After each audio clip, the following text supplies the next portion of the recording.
معجزے دعاؤں سے ہیں اور تہجد کی دعائیں سب سے لاڈلی ہوتی ہیں۔ اللہ پاک پر یقین اتنا کامل رکھو کہ اگر مگر لیکن اور کاش نہ کہنا پڑے۔ اللہ پاک تو تمہارے یقین کی انتہا دیکھ کر خوش ہوتا ہے۔ جب خدا کی مصلحتیں سمجھ آ جائیں نا تو دل ضد چھوڑ دیتا ہے۔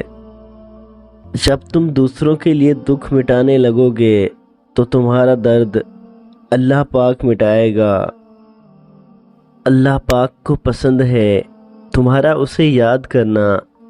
وہ یہ نہیں دیکھتا کم کرتے ہو یا زیادہ، وہ بدل دے گا تقدیر، وہ میرا بھی تو اللہ ہے۔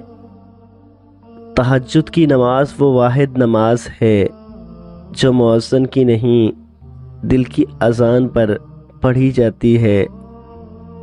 اللہ پاک بے خبر نہیں ہے، وہ جانتا ہے تم نے اسے کتنی بار پکارا ہے۔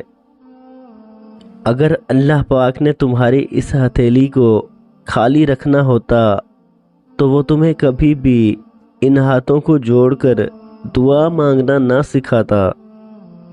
حضرت علی رضی اللہ تعالیٰ عنہ فرماتے ہیں، اور لوگوں کے غلام مت بنو جب اللہ پاک نے تمہیں آزاد پیدا کیا ہے۔